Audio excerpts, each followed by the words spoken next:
If a peaceful afternoon in a park can turn into a split-second decision between life and death, then what kind of society are we living in? This isn't an exaggeration.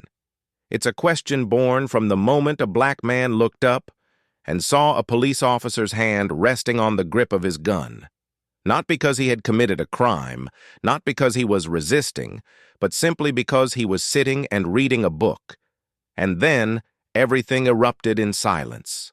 A look filled with bias, a question dripping with suspicion, a cold click of handcuffs, a group of children watching with wide, terrified eyes, and right after that, the truth that sent an entire precinct reeling.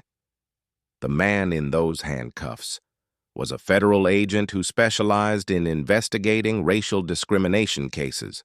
From that moment on, this was no longer just a wrongful arrest. It became a test for a system, for a city, and for everyone standing behind a badge. This story will show you. A person can be misjudged solely because of their skin color. A police force can be shaken because of a single moment. And one truth, when exposed, can fracture everything we thought was solid. What you're about to see is not just a journey toward justice. It's a journey of confronting false beliefs, unspoken fears, and the quiet generational wounds that communities of color have been forced to carry.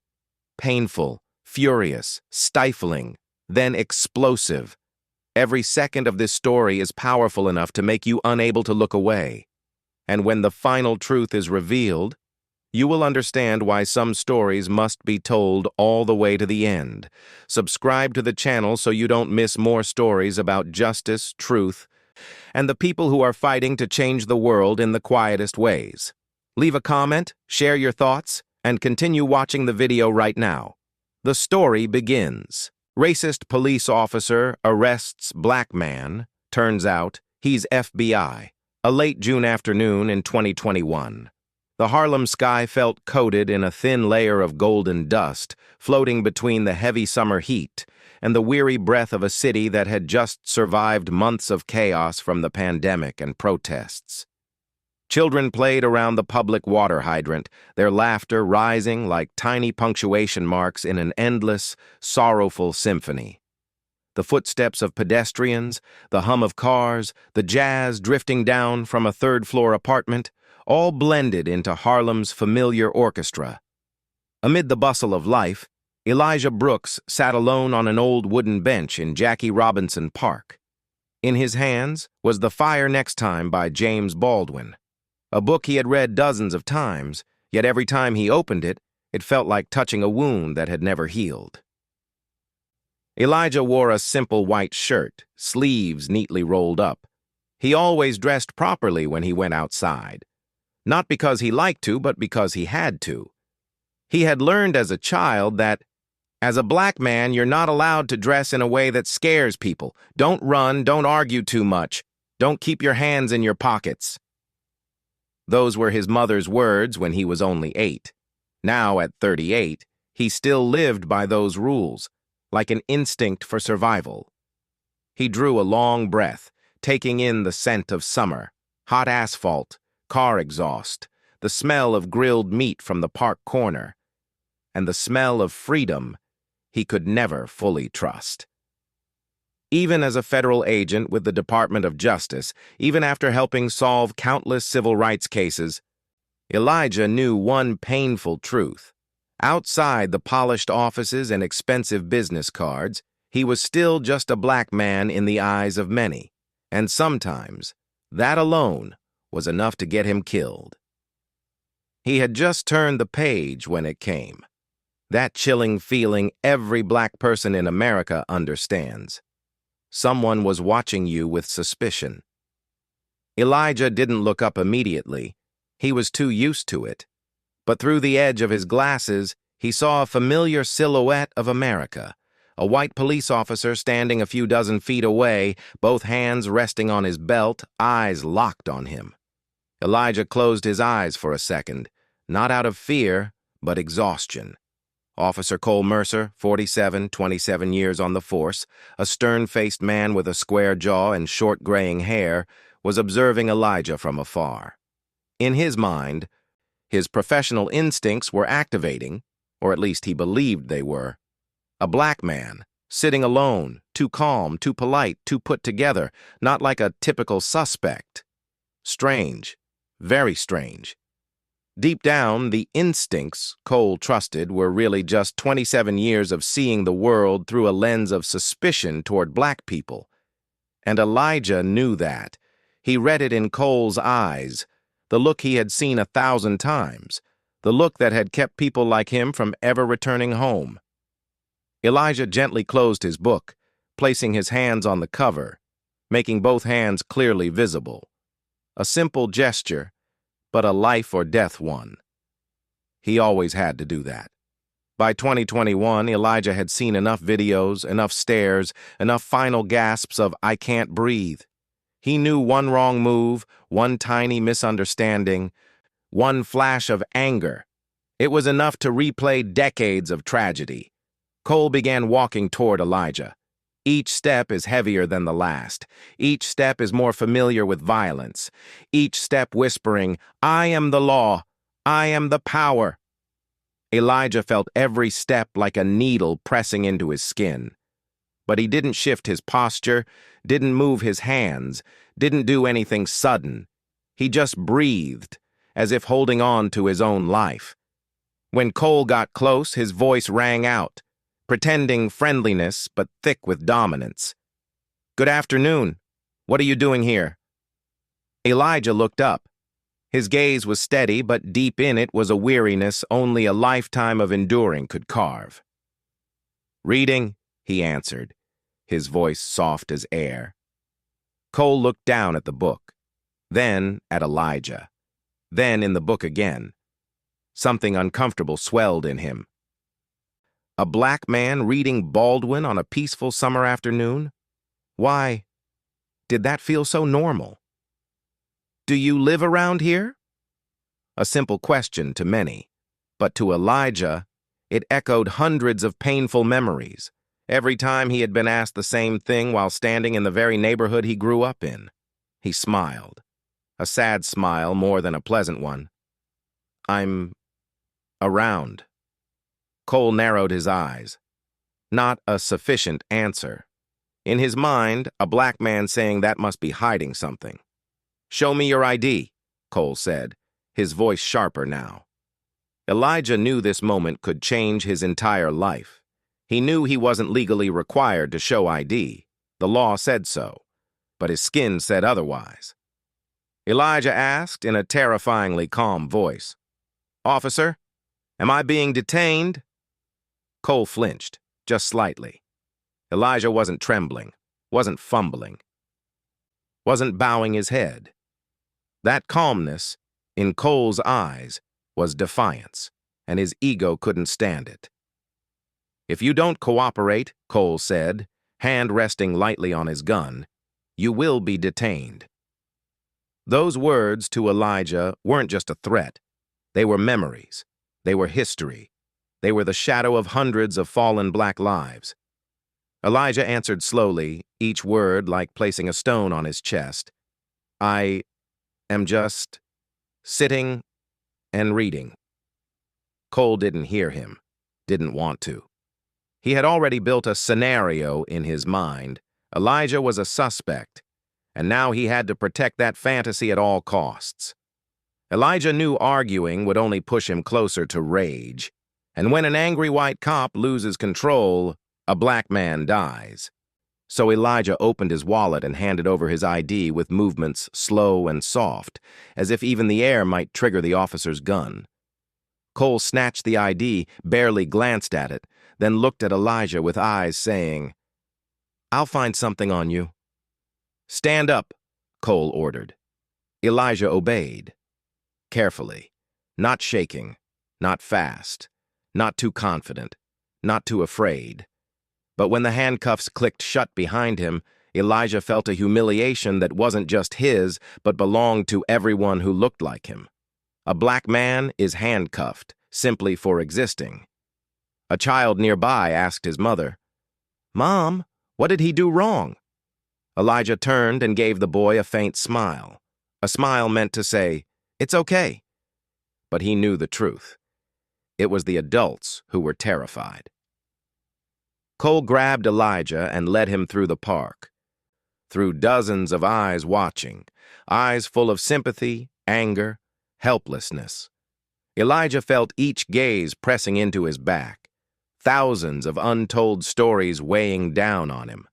He stepped into the police car, sat down. The door shut.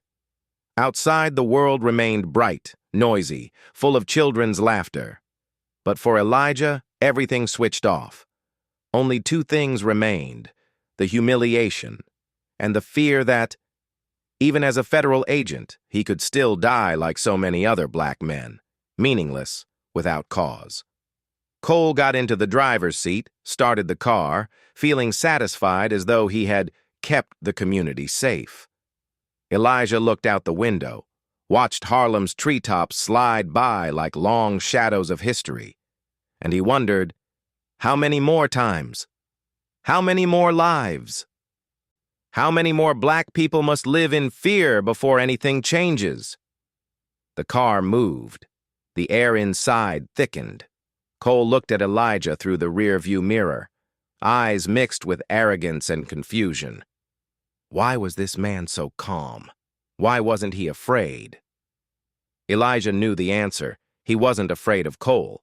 He was afraid of the system that created a man like Cole, and that was the real pain. The patrol car turned off the road leading out of the park and merged into the dense stream of Harlem traffic. Car horns, voices, music from the shops lining the street, all of it seemed to be blocked out by the thick window glass. Inside, there were only two men and a silence heavy as stone. Cole drove in silence. His hands gripped the steering wheel so tightly his knuckles turned white. He stared straight ahead, but his mind was a mess of questions. Who is he? How dare he look me in the eye like that? Why isn't he afraid? He had arrested hundreds, if not thousands of people over nearly 3 decades as a cop. Most kept their heads down, cursed, begged, lashed out. But eyes like Elijah's were strange. Not the eyes of an innocent man, not the eyes of a guilty one either. They were the eyes of someone who was exhausted from having to prove he was human. In the back seat, Elijah rested his head against the backrest, hands still cuffed behind him, wrists throbbing where cold metal bit into flesh. He didn't bother shifting to ease the pain. The burn on his wrists was just a single point on the map of wounds he carried through life. He stared out the window. Harlem slid by, red brick buildings, small storefronts, benches where he'd once eaten hot dogs with friends as a kid, now just blurred streaks. He'd grown up not far from here. As a child, he had believed that if he was good enough, worked hard enough, became successful enough, then his skin color would stop being a preliminary sentence written in other people's eyes. But now, sitting in the back of a squad car, cuffed for reading a book, that old belief felt painfully naive. Cole glanced at the rearview mirror. He caught Elijah looking outside, his face showing no fear, no anger, not even sadness. Just something hollow. "What were you doing in the park?" Cole broke the silence, his voice dry. Elijah didn't turn, still watching the world pass by. "I told you, reading, resting, breathing." "Why in that area?" Cole pressed, as if digging deep enough would finally reveal a crime. "Where do you live?" Elijah slowly turned his head back, his eyes meeting Cole's in the mirror. "In a place you'd never think someone like me belongs," he said, his voice so calm it made the words cut deeper. Cole snorted, irritated. "What kind of answer is that?" "The kind of answer," Elijah replied, "from someone who's used to being asked, 'Are you sure you're in the right place?' even when he's standing in front of his own door." Cole clenched the wheel a little tighter. He didn't like the way Elijah spoke. Not loud, not rude, but every word like a needle poking holes through the shield he used to protect his image as a good cop. "Listen," Cole said, forcing his tone to stay level but edged. "I'm just doing my job. We have a description of a suspect. You match." Elijah tilted his head slightly. "Black male? About this age? This height? This build?" Cole didn't answer, but his silence was enough. "A description that could fit at least a few hundred people within a couple of blocks," Elijah continued. "But you picked me. Why?" "Professional instinct," Cole said. "I've got experience. I know when something's off." Elijah let out a short laugh. It wasn't amused or mocking, just hurt. "You call that instinct. I call that a corrupted operating system, pre-installed in badges like yours." Cole turned and stared at Elijah longer than necessary. He didn't know why it felt like he'd just been slapped. "Watch your mouth," he growled. "You're sitting in the back of a patrol car, in cuffs, and you're talking like you're the one with the power here." Elijah met his eyes in the mirror, his voice low but clear. "Because maybe, officer, you have no idea who I am."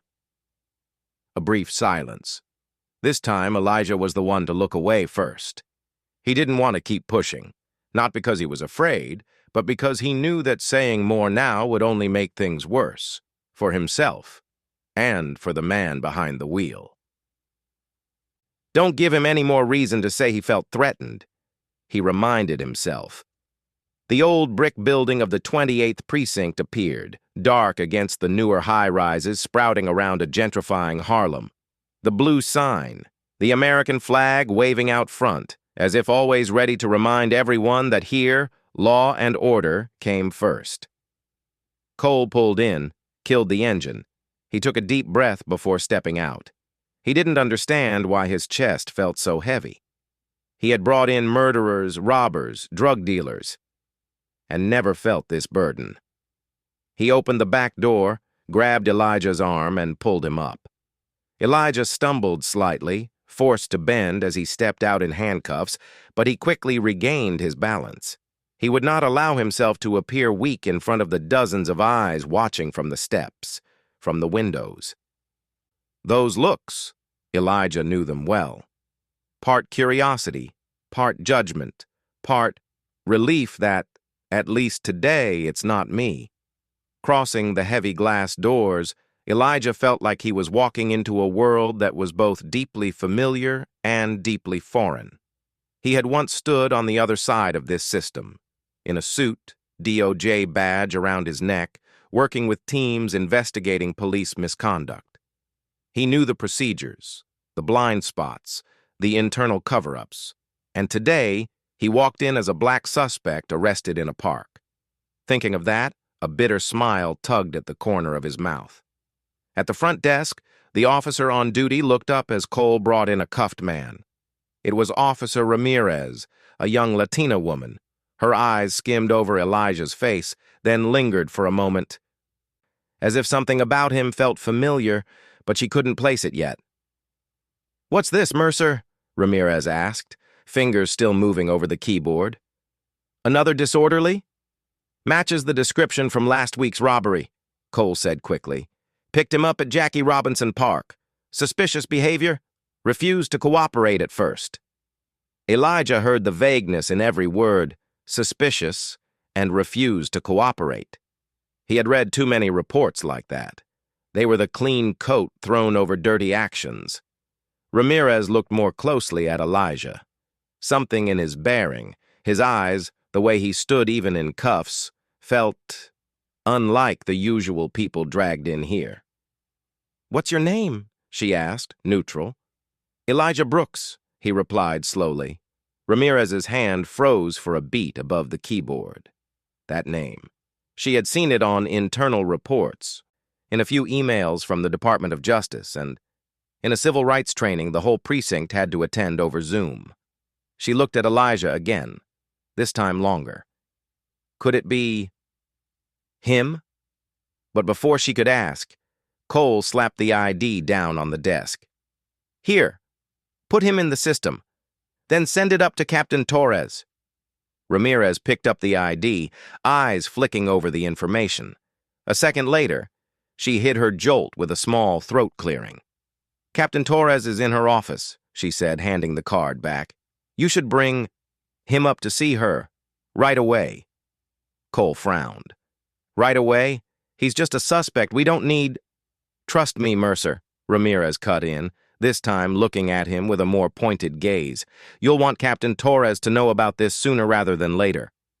Cole didn't understand, but the way Ramirez glanced at Elijah sent a vague unease crawling into his chest, as if everyone knew something about the cuffed man in front of him. Something only he didn't. He clenched his jaw. Fine, I'll take him up. The hallway to the captain's office was on the upper floor. Each footstep rang steadily, Cole's shoes hard and heavy, Elijah's lighter, but for him, every step was another layer of the past rising up. He had walked halls like this before as the one coming to review, asking for reports, requesting body cam footage, confronting officers. Today, those same walls felt like they were closing in, thicker, tighter. On the door, a small plaque read, Captain Naomi Torres. Cole knocked twice. Barely a pause, then a woman's voice from inside. Come in. Captain Torres's office was tidy, bright, not large but orderly, with a window looking out over the street. On the walls hung a few certificates, some photos with the force, and a big picture of Torres with a group of young people of color in a community program. Naomi Torres was in her early 40s, not tall, but she stood with solid, grounded posture. Her eyes were sharp, but not cold. She looked up as Cole walked in, Elijah behind him, hands cuffed.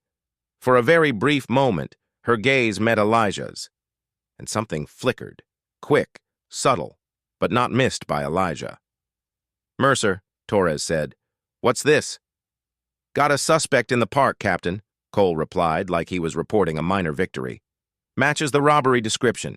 Gave me attitude. Delayed showing ID, suspicious behavior. Torres turned to Elijah. What's your name? Elijah Brooks, he answered, steady. Again, something crossed Torres's eyes, this time more clearly. She rose from her chair and stepped closer to Elijah, studying him, not with Cole's probing stare, but with the look of someone piecing together information she'd heard before. She turned to Cole, held out her hand. ID.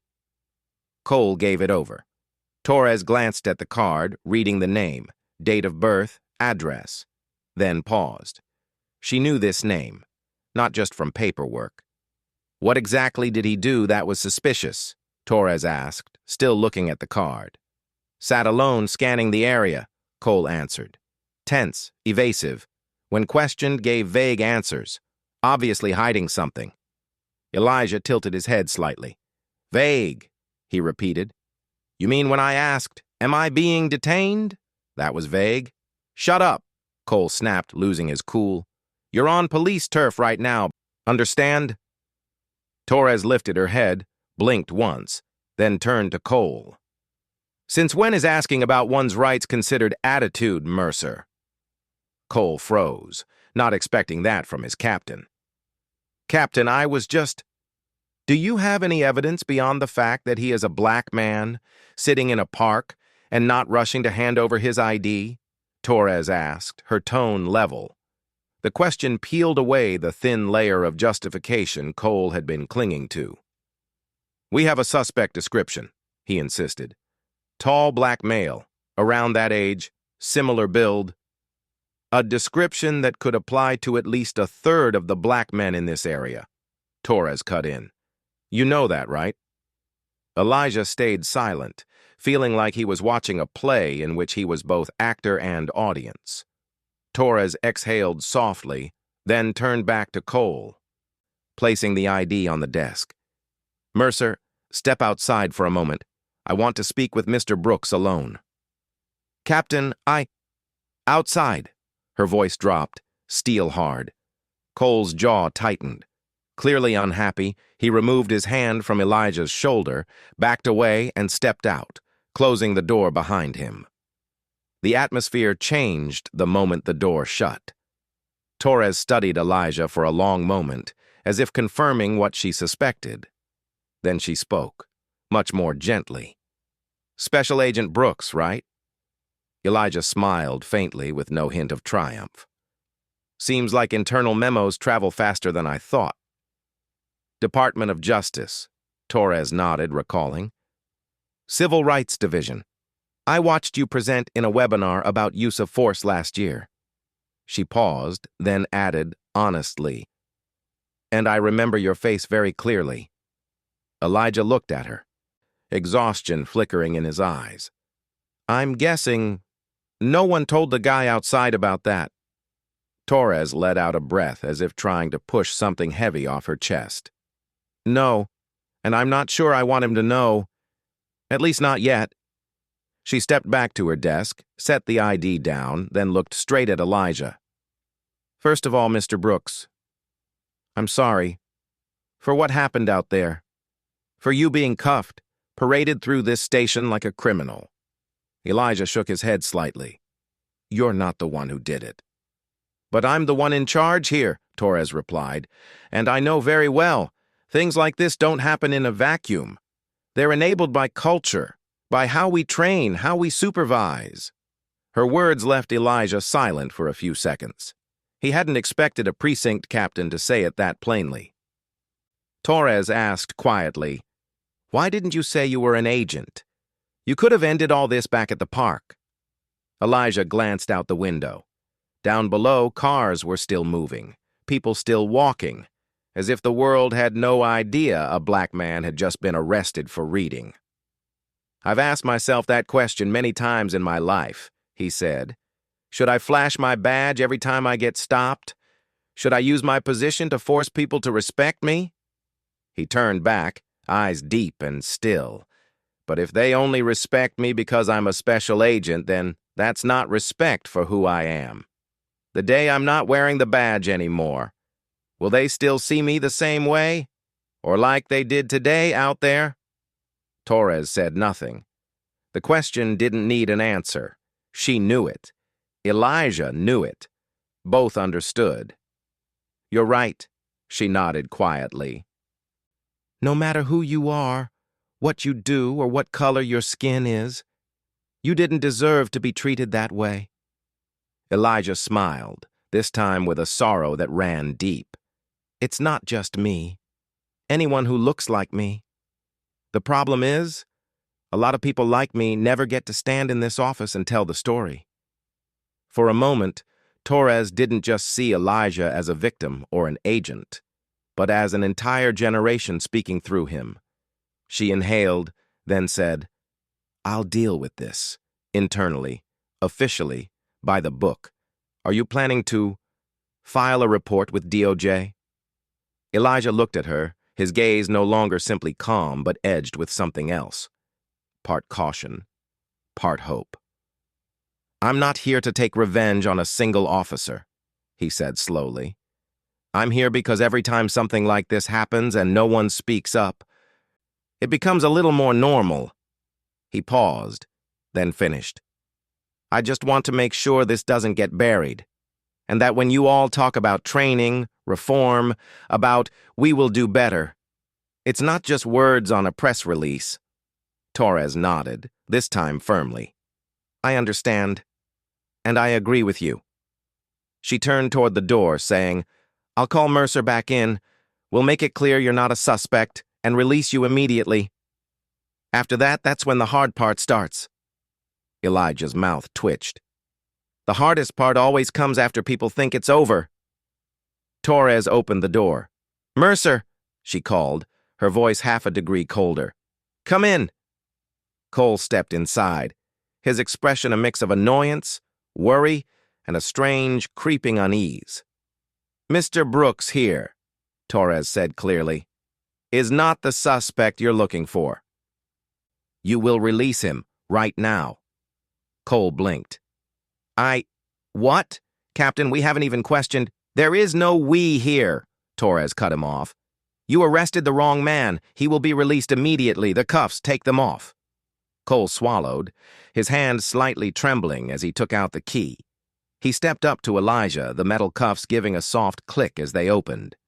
Elijah rolled his wrists, freedom returning but still marked by the steel impressions on his skin. "Thank you," he said quietly, but there wasn't the faintest trace of gratitude in his voice for the man who had put them on. Cole wanted to say something, but his throat was dry. He suddenly felt small in his captain's office, and smaller still in front of the man he'd cuffed in the park. "You're free to go," Cole said, the words awkward in the air. Elijah nodded, then turned to Torres. "We'll be seeing each other again, Captain, because this doesn't end here." Torres met his gaze, not looking away. "I know," she replied, "and I hope next time we meet in a room that feels less suffocating than this one."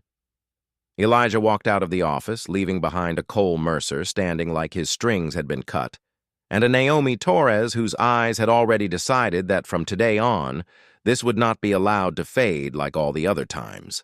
The door shut, and that was not a full stop. It was only the first knock on the door of hell that Cole Mercer was about to face. The internal hearing room was on the third floor of the precinct review board, a square room, cold and bright, with white walls and frosted glass, designed for conversations no one ever wants to have. But today, the room felt packed, not because of the number of people, but because the air was so dense that just breathing felt heavy. Cole Mercer stood in the hallway outside the door, his fingers laced together, and inside him was a feeling he had made many others experience before. Fear. Not fear for his life. Fear for himself. The fear of having to face a truth he'd been running from for years. In front of him, the glass panel of the door reflected his face. Older, more tired, less sure than when he joined the force at 24. Deeper wrinkles at the corners of his eyes. His jaw clenched, as if holding back a justification he hadn't quite formed yet. How had it come to this? How had something as simple as checking out a suspect upended a 27-year career? Cole took a deep breath, trying to steady himself. It was just a misunderstanding. "I'm a good cop. I followed procedure. I never meant to discriminate against anyone. I was just doing my job." But the excuses sounded hollower than ever. The door swung open. Captain Torres stepped out, her face unreadable. "Officer Mercer," she said, "we're ready to begin." Cole swallowed, nodded, and walked in. 1. Entering the hearing, where eyes become scalpels. Inside the hearing room sat a long rectangular table. At the head of the table was the internal review board. 3 people, stern-faced, their eyes cold as winter water. Beside them were 2 senior representatives from the city attorney's office. On the other side, sitting straight-backed, hands loosely clasped in front of him, was Elijah Brooks. Cole needed a few seconds just to remember to breathe. Elijah wore a dark shirt, a gray suit jacket. He no longer resembled the man in handcuffs at the park. Today, he sat there like an attorney, an activist, a witness of history. And worse for Cole, he sat there as a black man who understood exactly how powerful the truth could be. There was something about Elijah that made the room fall silent the moment Cole entered. Not because Elijah demanded authority, but because he was so calm it made everyone else feel smaller. Cole avoided Elijah's eyes, as if that gaze were a mirror he didn't dare look into. Captain Torres took a seat beside Elijah. An empty chair opposite them was reserved for Cole. Torres gestured.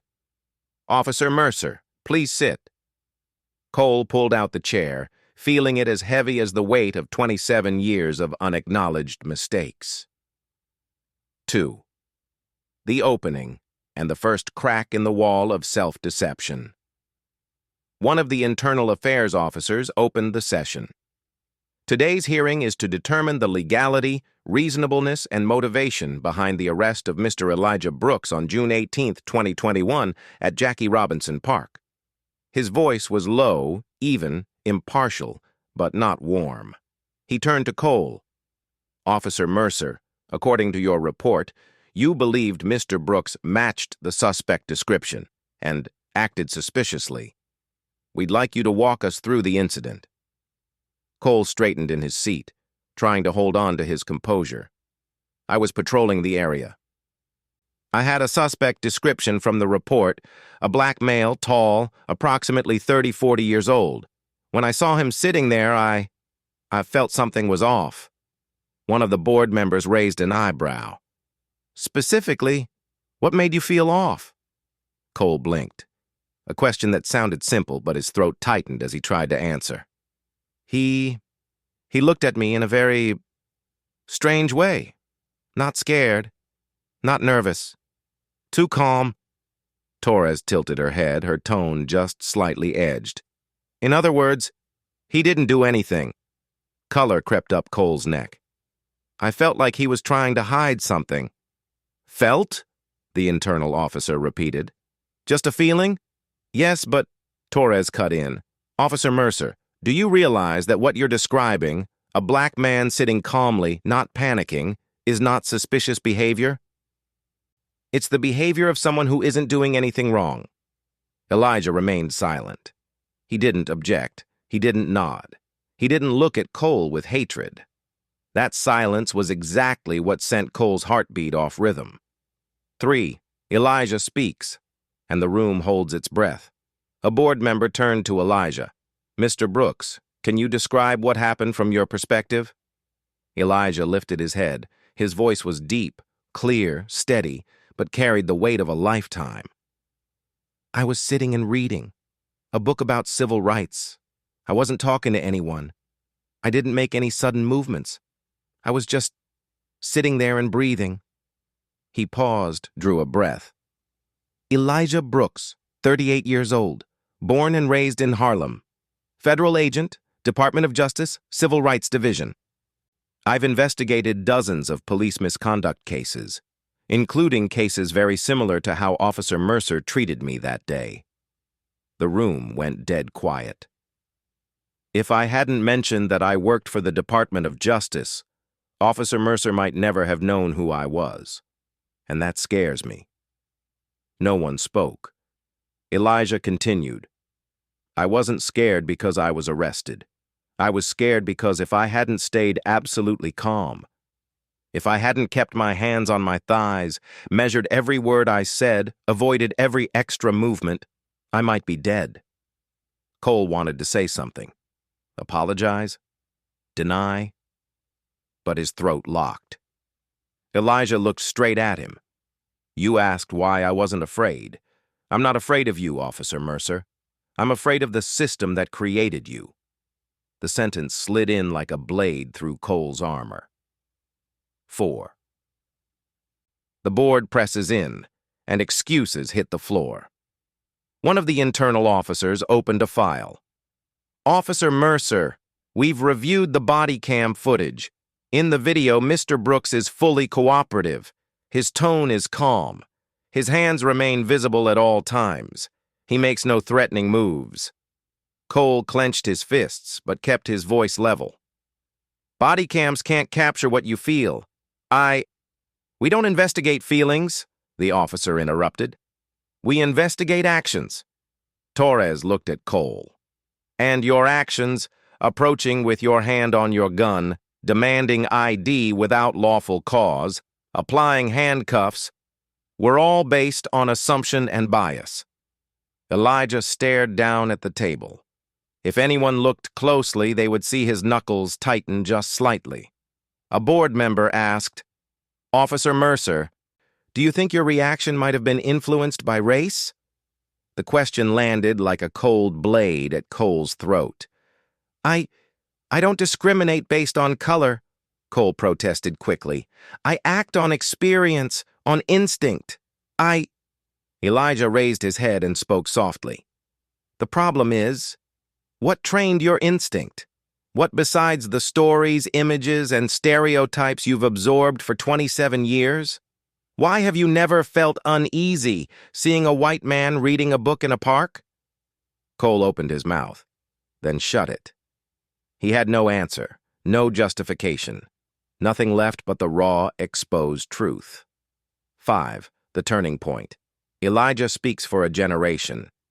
A city attorney representative asked quietly, "Mr. Brooks, when Officer Mercer asked for your ID, how did you feel?"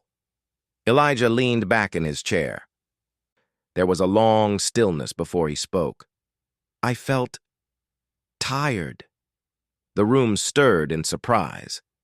"Tired because this isn't new. Tired because I've been trained since I was 10 years old how not to get shot when the police pull you over. Tired because every time I talk to an officer, I have to calculate every breath." Elijah continued.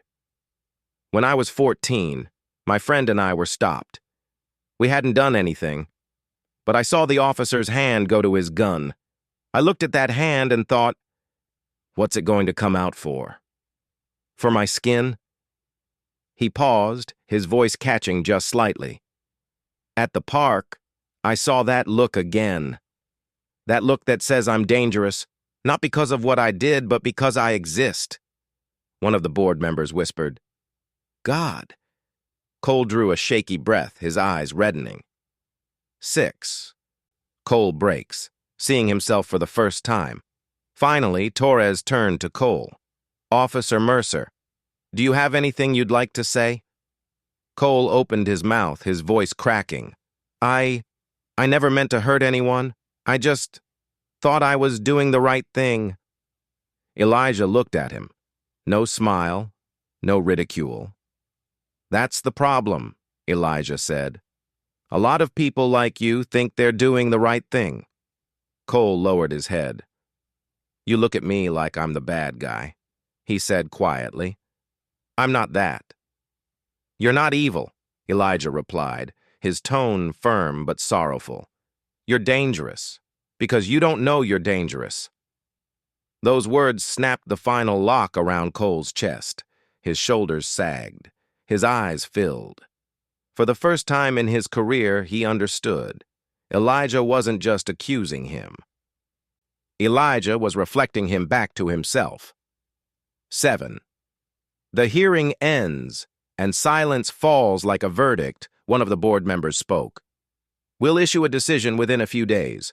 Officer Mercer will remain on suspension until further notice." Torres rose. "This hearing is adjourned." Elijah gathered his documents and slowly stood. Cole stood across from him, speechless, his eyes full of collapse, not from fear of losing his job, but from fear of facing who he really was. Elijah gave Cole a slight nod. Not forgiveness, not sympathy, just an acknowledgement that Cole had heard him. And sometimes, that is the first step toward change. Cole couldn't bring himself to look back. As Elijah left the room, the door closed behind him, leaving Cole alone in the cold, frozen air. A man with 27 years on the force, and for the first time, understanding that he had helped hurt the very people he'd sworn to protect. And so the confrontation in the park opened the door to something far more painful. A confrontation with himself. Night fell over Harlem with the slow heaviness of a city long accustomed to enduring. Street lights flicked on in clusters, casting their glow onto the old brick facades, breaking into patchy shards of yellow like memories that could never quite be made whole again. In Captain Naomi Torres's office, the cold white fluorescent light was so bright it exposed every speck of dust in the air, and the pile of files on her desk seemed to grow thicker with every passing hour. Torres sat motionless in front of a dark screen.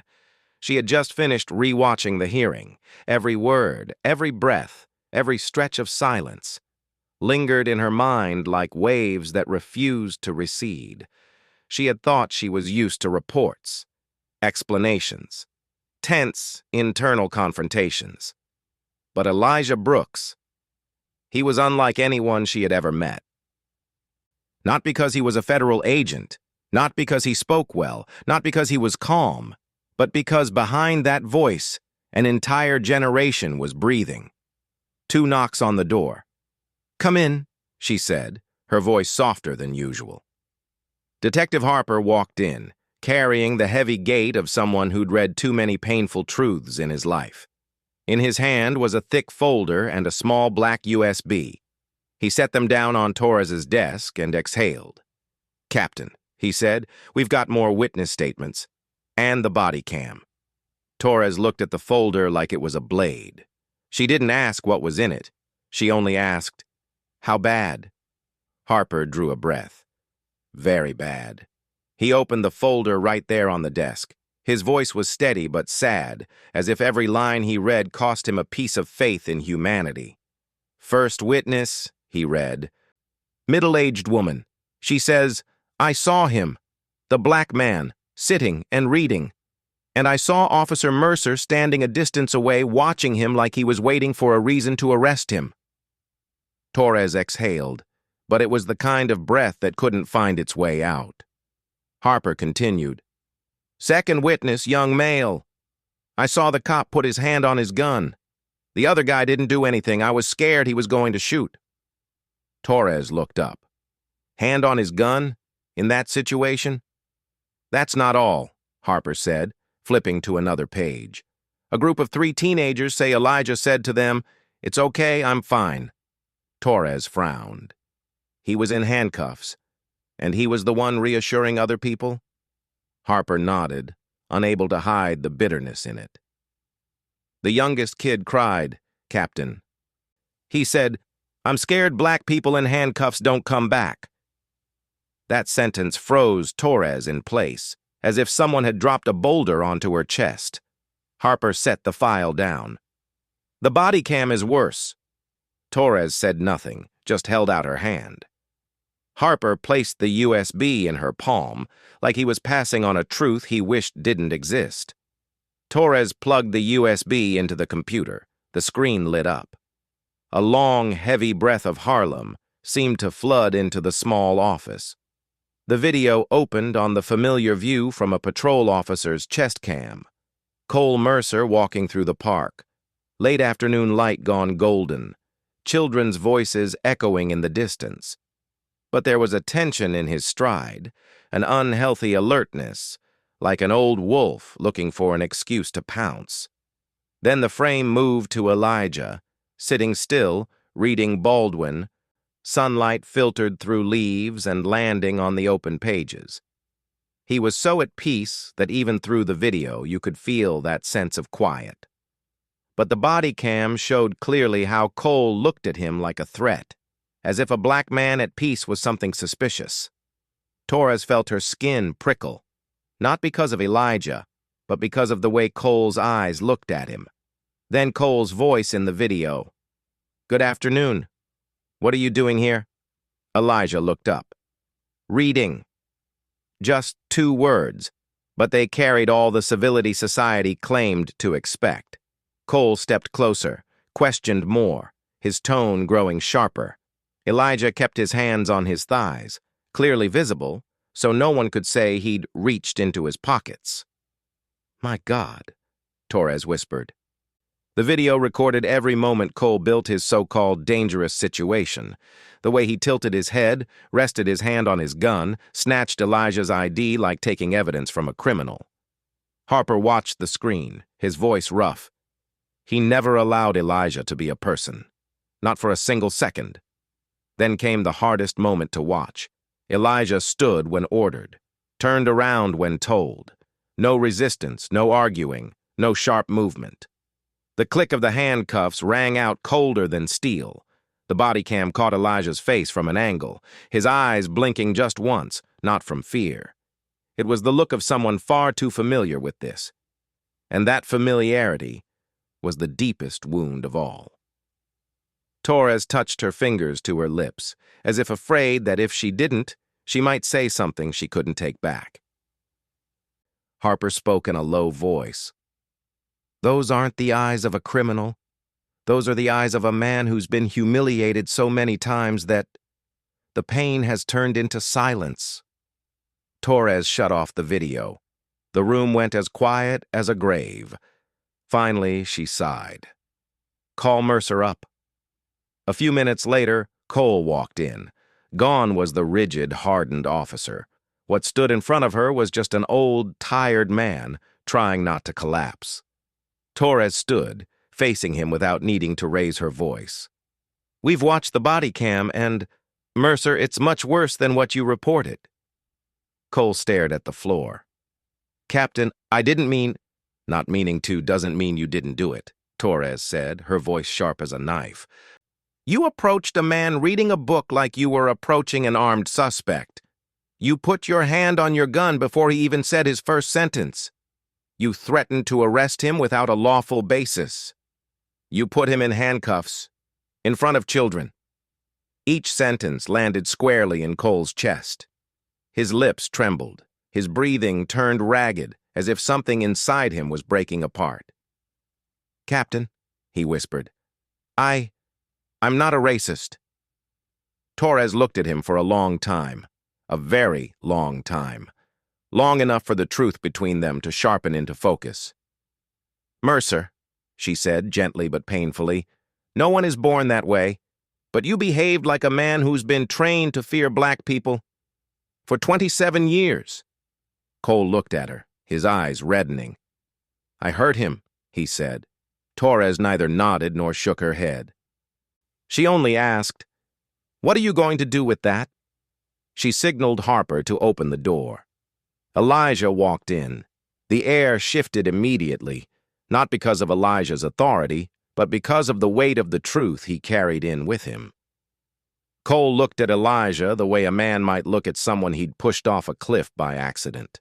Elijah stood calmly, but his gaze was as deep as the night behind Harlem's brick buildings. Torres stepped back, leaving the two men facing each other. Cole spoke first, his voice barely audible.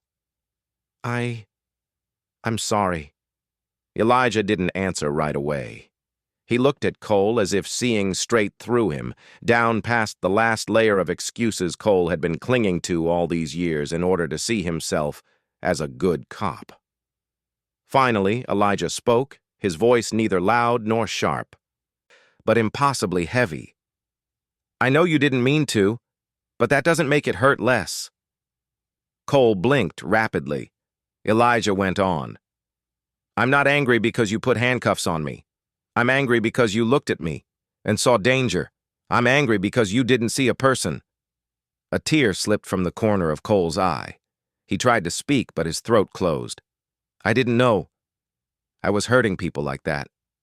Elijah replied, That's the problem. The ones who hurt often don't see it, and the ones who are hurt carry the whole history. Torres turned her gaze to the window, not wanting Cole to see that her eyes were wet too.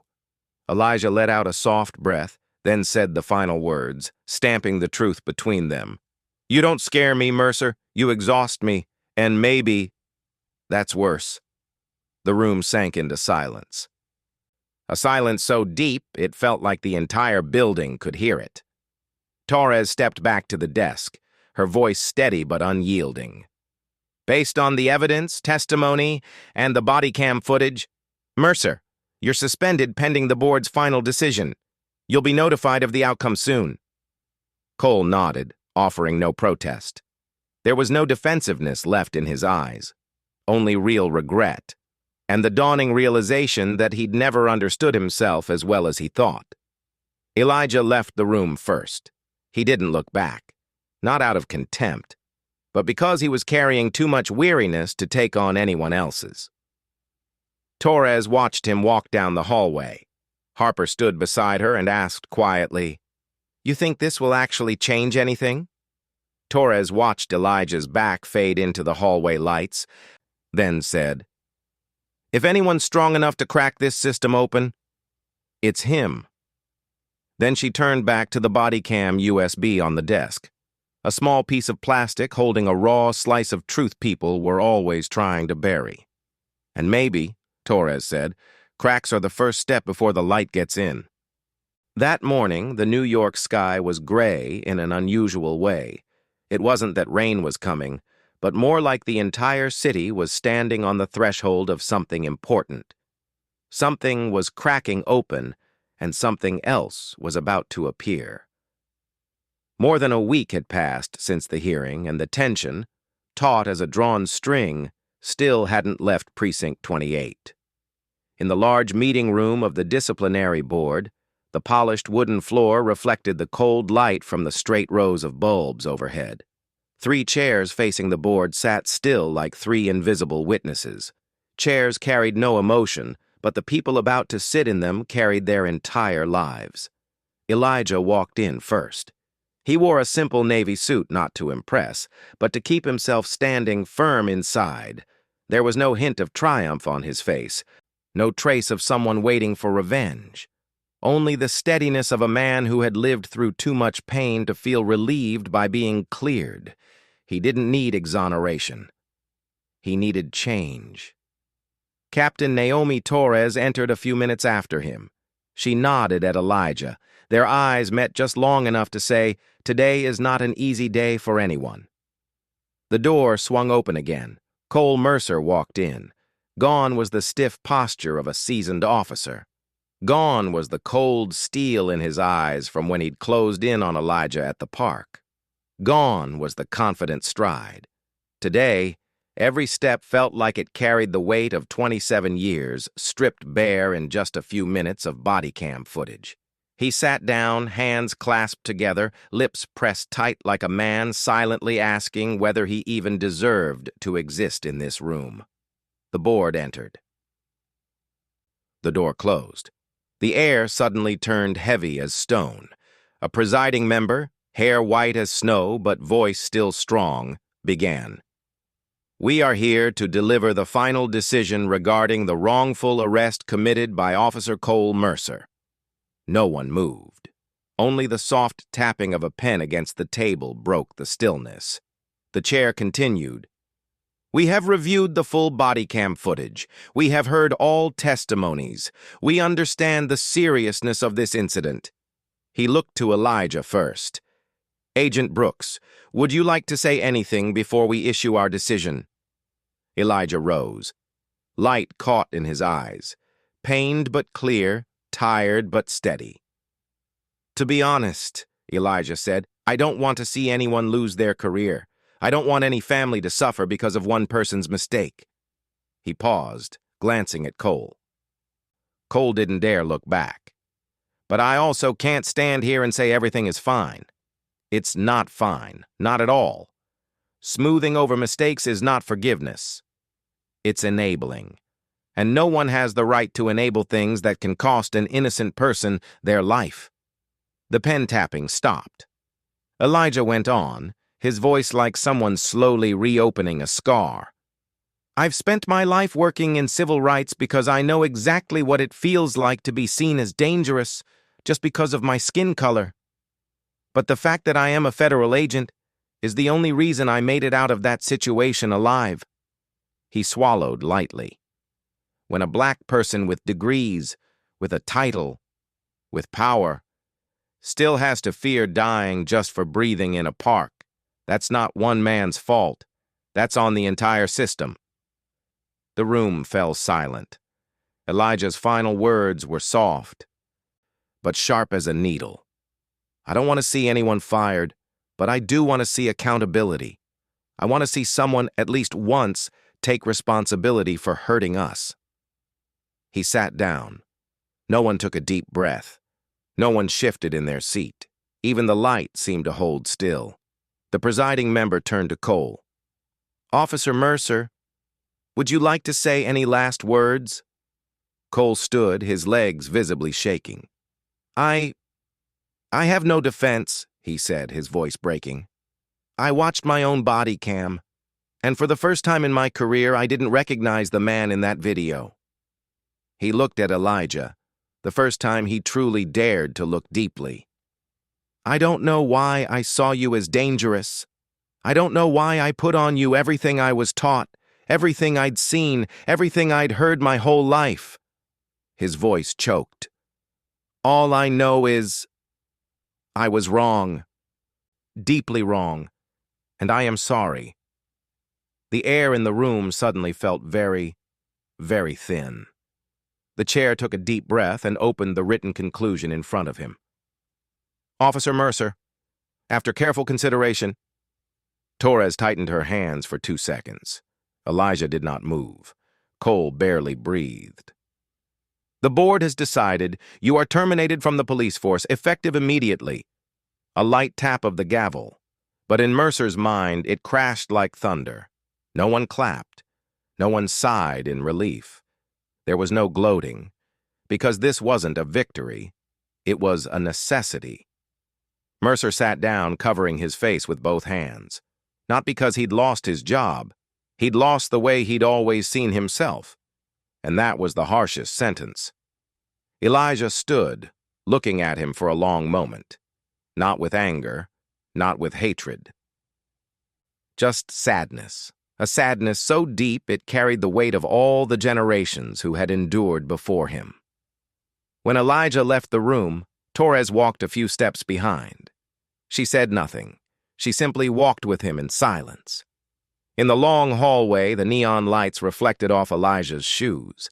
He walked straight, shoulders unbowed, even though his heart was as heavy as on the day he first learned, "Don't let the cops see your hands behind your back." Torres called softly, "Elijah." He stopped and turned. She said, "I want you to know, today's decision isn't just for you. It's for everyone like you, and for people like me as well." Elijah nodded slightly. "But Captain, firing one man won't change an entire system." Torres stepped up beside him, a rare, fierce determination lighting her eyes. "No, but it's the first brick." They stood there for a while, a black agent carrying an entire community inside him, a Latina captain trying to change the institution from within. Two people, two different paths, meeting at the same point. Both refused to bow to injustice. Elijah walked on. Torres watched him go, and then, in that moment, in the cold, bureaucratic hallway, Elijah Brooks felt something he hadn't felt in years. Hope. Fragile, but real. Distant, but real. Not hope in the system. Hope in the people who were beginning to shake it. And sometimes, a single truth, a single body cam, is enough to make a mountain start to tremble.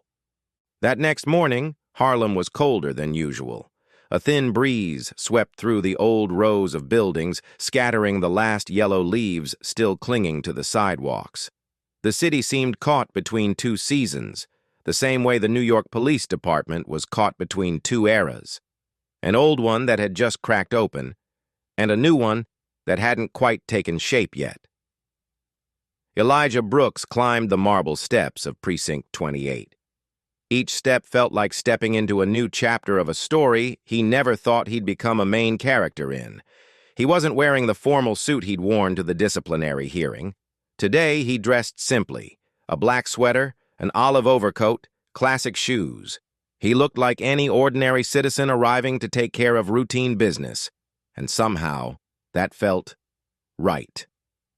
Because real change doesn't happen in council rooms with cameras. It happens in hallways, in small meeting rooms, behind half-open doors, where people meet without being set up as adversaries. He walked inside. No whispering, no blaming stares, no suspicious glances. Not because everyone had suddenly changed, but because the shock from yesterday's decision was still hanging thick in the air. There were eyes that darted away, but not from him. They were avoiding the truth that had been exposed too clearly. As Elijah walked past the desk area, a young officer, white, red-haired, shot to his feet. "Morning, sir," he said, a slight hitch in his voice. Elijah stopped. No one had ever called him sir here before, not because of disrespect, but because today was the first day they didn't quite know what posture to take with him. He nodded gently, without blame and without coldness. "Good morning." The young officer exhaled softly, as if that simple exchange had released something heavy. Elijah continued toward Captain Naomi Torres's office. The door was open a crack, a beam of light stretching across the floor. Elijah knocked twice. "Come in," Torres's voice answered. He stepped in. Torres was standing by the window, arms folded, looking out at the small courtyard behind the precinct. The dim light cast across her face, tired but still burning with resolve. She turned when she saw him. "Elijah," she said, gentle but sincere. "Thank you for coming. I wanted to see how things are moving forward," Elijah replied. Torres let out a breath, not a sigh, but a breath meant to keep herself steady. "A mess," she said. "Too many people angry. Too many people scared, and some who don't know what to believe anymore." Elijah walked to the desk and set his bag on the chair. "Change is always messy," he said, slow but certain. "Always." Torres looked at him as if he had just articulated something she'd felt for years, but never found the right words for. "Have a seat," she offered. Both sat at the desk. It wasn't large, but the distance between them today was not nearly as wide as the days when they first met. "The body cam, the witnesses, everything we saw," Torres said softly. "Elijah, I knew there was a problem. I just didn't know it ran that deep." "It runs down to the bone, Captain," Elijah said. There was no anger in his voice, only truth. He leaned back, fingers interlaced. "I'm not here to tear down the department. If that were my goal, I'd have done it in front of every news camera already." Torres laughed quietly, a sound both grateful and bitter. "Maybe we're lucky," she said. "Not lucky," Elijah replied. "Hopeful." Torres raised her head, studying him longer than usual. "You think the Mercer case could really be a beginning?" she asked. Elijah didn't answer right away. He glanced out the window where a group of young officers walked by, chatting and scrolling through their phones. "It's not because Mercer was fired," Elijah said. "It's because he, even if too late, recognized he was wrong, and because you, a leader, acted." Torres tightened her hand lightly on the table. "I did what needed to be done," she said, "but some people think I betrayed my colleagues." Elijah looked at her with deep empathy. When the truth comes to light, people often hate the one holding the lamp more than the one who created the darkness. Torres went silent. The words hit the most vulnerable place inside her. Elijah continued, "A good cop isn't someone who never makes mistakes. A good cop is someone willing to fix them, even if it means standing against their own group." Torres blinked. In that moment, Elijah Brooks, no longer the victim of a wrongful arrest, became someone helping her stay upright in the storm. "You were right that day," Elijah said. "Mercer wasn't evil, he was dangerous. And the most dangerous thing is a person who doesn't know they're dangerous." Torres rested her chin on her hand, eyes lowered. "You know," she said, "when I first took command of this precinct, I promised myself one thing. I wouldn't let any more kids grow up afraid of the police." Elijah looked up at her. "That day," Torres continued, her voice rough, "when I heard the little boy at the park asking, 'Mom, what did he do wrong?' I felt like I had failed." Elijah shook his head gently. "You didn't fail," he said. "The system failed. But a system only changes when people in your position dare to admit the cracks." The room quieted. At last, Torres asked, "Elijah, if I asked you to be a reform advisor for this precinct, not on paper but for real, would you take it?" Elijah let out a soft laugh, surprised, warm. "You're asking a federal agent to help run a precinct?" "Not just any agent," Torres replied. "The only person here who saw the truth and wasn't afraid to say it out loud." Elijah closed his eyes for a second, not to think, but to feel the weight of the invitation. Then he opened them, clearer, brighter. "I'll do it," he said. "But I don't want to do it instead of you. I want to do it with you." Torres laughed, this time honestly, relieved. "Deal," she said. A knock at the door. A young officer peeked inside. "Captain, it's time for the morning workshop." Torres nodded, but before the officer closed the door, she looked at Elijah, her eyes carrying something deeply human. "You'll come with me, right?" Elijah stood, pulling on his coat. Of course. They stepped out of the office.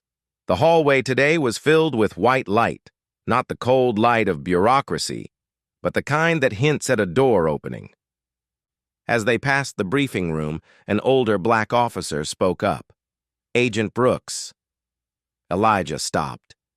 Thank you, the officer said, voice tight with long-buried emotion. Not for the Mercer thing, but for what you said at the hearing. I've served 32 years, and I've never heard anyone speak for us like that. Elijah only nodded. No words. None were needed. When the truth is spoken at the right moment, gratitude often comes from those who've been silent too long. Torres watched the exchange, and she knew she'd chosen the right person to stand beside her in this fight. They continued walking together. At the door of the training hall, Torres placed a hand on the handle, then turned to Elijah. I don't know where this is going to take us, she said. Elijah looked her straight in the eyes, his voice soft but forged like tempered steel. It doesn't matter where we end up. It matters that we start in the right place. Torres nodded, and when the door swung open, light flooded the hallway. A room full of officers waiting, a new chapter beginning, a truth finally having a place to stand, a hope, small but real, taking root in the place people once believed was the coldest. Precinct 28 was quietly changing, not because of a firing, but because two people dared to stand before the darkness and refused to look away. That morning, the sky was covered in a soft gray, no rain but no sun either. The kind of sky that makes everything slow down by half, just enough for people to hear more clearly their own footsteps, their own heartbeat, and all the things they've been trying not to hear for years. Outside Precinct 28, an old gray car pulled up to the curb. The door opened, and Cole Mercer stepped out, carrying a worn cardboard box.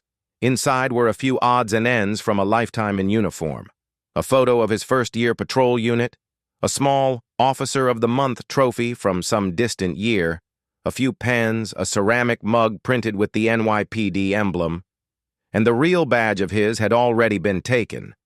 He stood before the steps of the station house he'd been walking in and out of for more than 2 decades, and for the first time, it felt unfamiliar.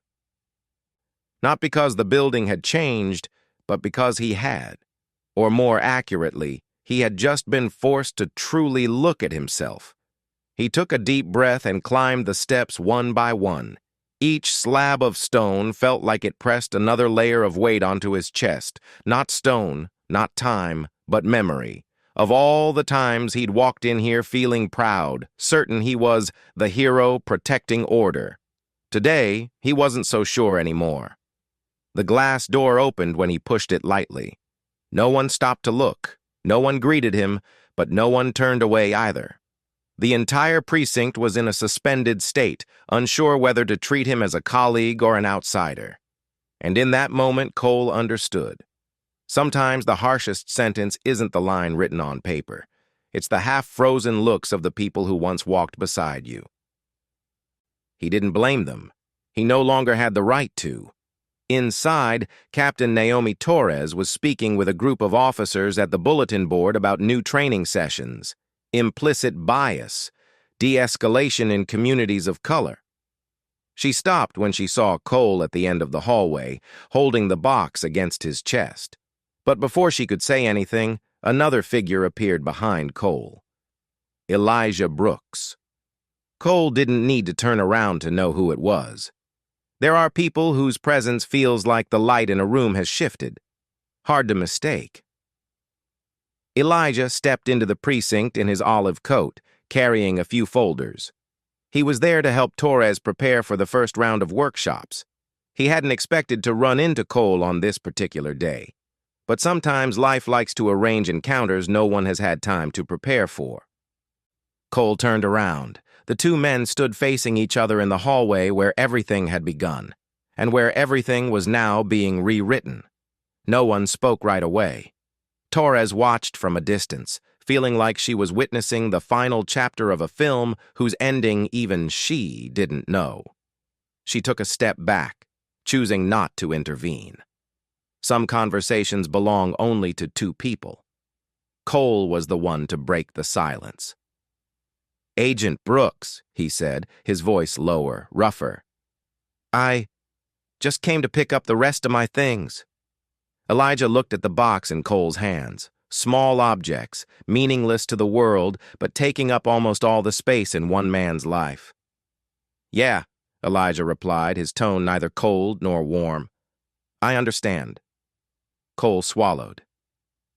He glanced around down at the station he had once belonged to, then turned back to Elijah, his gaze lingering longer this time. "I heard," he said slowly, "you're going to be a training advisor for this precinct?" Elijah nodded. Captain Torres asked. I agreed.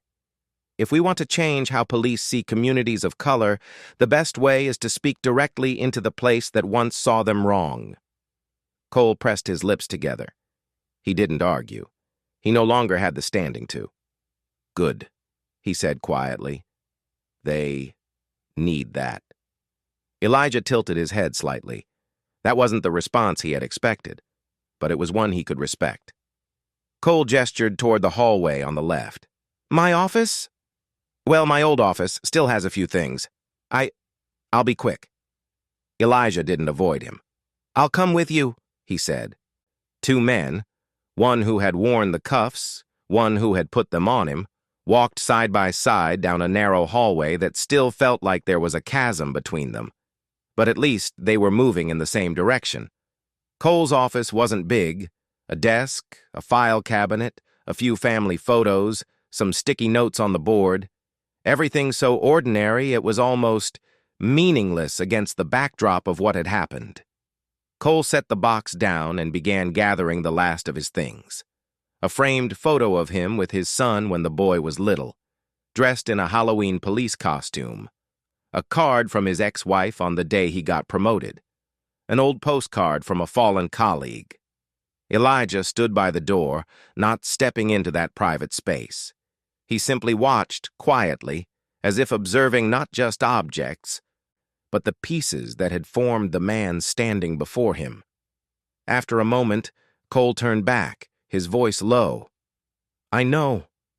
Firing me doesn't fix what I did to you. Or to anyone else I may have treated unfairly without even realizing it." Elijah didn't contradict him. He stayed silent, letting the words fill the room completely. Cole went on, his voice trembling a little. "I went home and watched my body cam. Alone. No lawyer, no colleagues, just me and that man in the footage." He tightened his grip on the picture frame in his hand.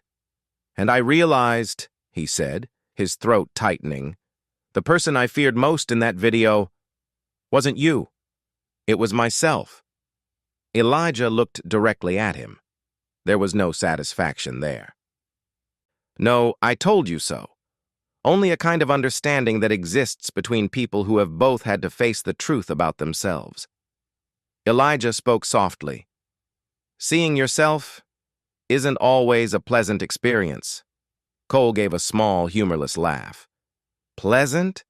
I feel like I've been watching a man I swore I'd never become, and somehow I ended up becoming exactly that man." He placed the frame into the box. "You know what hurts the most?" he asked. Elijah shook his head. "It's when I think about my son," Cole said, his eyes suddenly reddening. "When he was little, he'd say, 'I want to be a cop like you, Dad.' I used to be proud of that. Now I wonder, if he became a cop and treated someone the way I treated you, would I even be able to look him in the eye?" Silence, heavy but honest. Elijah folded his arms, then slowly took one more step into the room, no longer just standing at the threshold. "You still have something important," Elijah said. "Something a lot of people will never have, even if they're never fired." Cole frowned slightly. "What's that?" "The chance to choose who you want to be after today," Elijah replied. "Some people get exposed and choose to sink deeper into anger. Others choose to learn again." Cole let out a strained chuckle. "At my age, you think there's still time to relearn?" Elijah's mouth curved, this time with a hint of light. I believe there is. If I didn't believe people could change, I wouldn't do this work, and I wouldn't be here. Cole stared at Elijah for a long time. Something shifted in his eyes.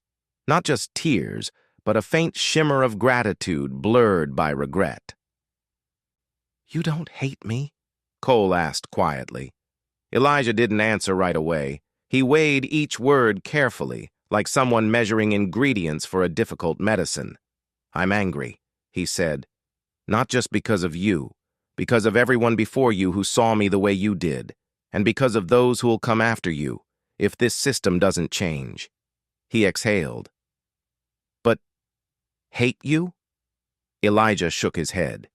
"If I hated you, I wouldn't be standing in this room. I just want you to do one thing." "What?" Cole asked. Elijah met his eyes and spoke clearly, without raising his voice, but with each word pressing into the air. "Don't let what you did to me be the last thing you remember about this job." Cole froze. Elijah continued. "You were wrong. Very wrong. But you're still alive. You still have a chance.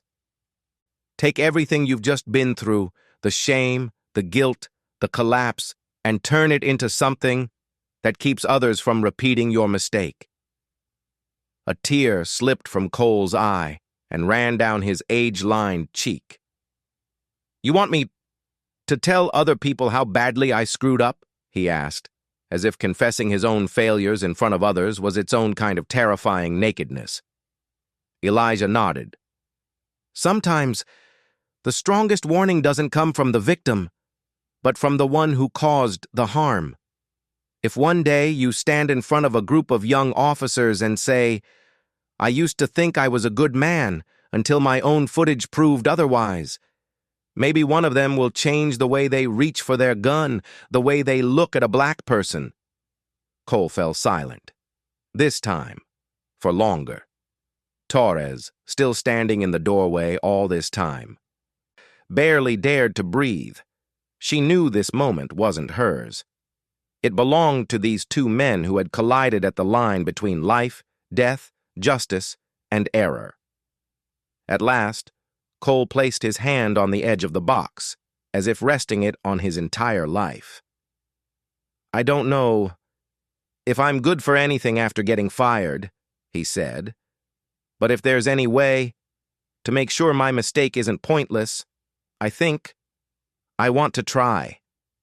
Elijah nodded. "That's the only thing that makes all of this worth enduring," he replied. "Not just for me, but for a lot of people like me." Cole pressed his lips together and then, suddenly, he held out his hand. Not like a cop offering a formal handshake, but like a stripped-down man. No badge, no power, no armor, standing before someone he'd wronged. A handshake asking to be seen again as a human being. Elijah looked at that hand for a second. It wasn't the hand that had rested on the gun, or the hand that had closed the cuffs. It was a hand trying to be different. He extended his own and took it. No crushing grip, no limp contact. Just enough to say, "I won't deny what you did to me, but I acknowledge what you're trying to do today." In that handshake there was the pain of a community, the remorse of an individual, and a faint hope that from here on each of them would carry their part of the lesson out into the world. When they let go, neither of them became friends. They didn't hug, didn't smile, didn't fall into the cliché of forgive and forget. No. They simply walked out of the room, each in a different direction. Cole stepped outside, holding the box to his chest, walking through the hallway that the next time he came back would likely be as a visitor. But there was something different in his stride. No longer the blind confidence, but the carefulness of a man carrying a warning meant for himself. Elijah turned back toward the meeting room where Torres was waiting to begin the first workshop. As he passed her, she looked at him, her eyes silently asking, "You okay?" Elijah gave a slight nod. "Not okay yet," he said, "but heading the right way." Torres smiled, a smile that couldn't hide her exhaustion, but also couldn't hide her belief. "That's enough to start," she said. And then, as Elijah walked into the training hall, the officers waiting, white, black, Latino, Asian, all turned to look at him. They weren't just seeing a victim. They were seeing a man who had been handcuffed by the system, but chose to come back and stand in front of them to help them avoid becoming the worst version of themselves. Outside, Cole Mercer walked down the steps that, for the first time, no longer felt like they belonged to him. But he knew that maybe, for the first time in 27 years, he could start doing the right thing, not as an officer, but as a human being. The Harlem sky remained gray, but somewhere behind those layers of clouds, the sun was still there. And that was the only thing Elijah Brooks needed to keep moving forward. Not a clear sky, but the belief that the light still exists, no matter how many layers of darkness he has to walk through to reach it. This story begins with a pair of cold handcuffs, but it does not end there. It ends with a handshake between two men who once stood on opposite sides of the truth, between a black federal agent crushed by prejudice in a matter of minutes and a white police officer forced to confront the real version of himself.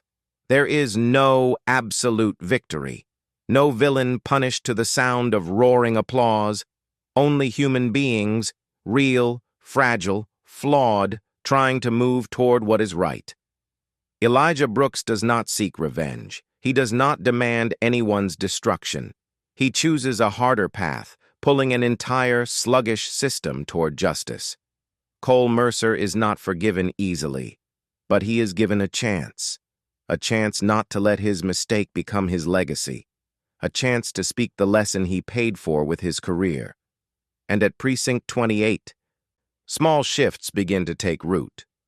A room full of officers who listen in silence instead of reacting.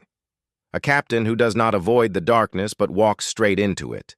A community beginning to believe that sometimes change doesn't come from toppling a bad man, but from awakening a man who's been asleep for far too long. This story closes, but the fight for justice does not.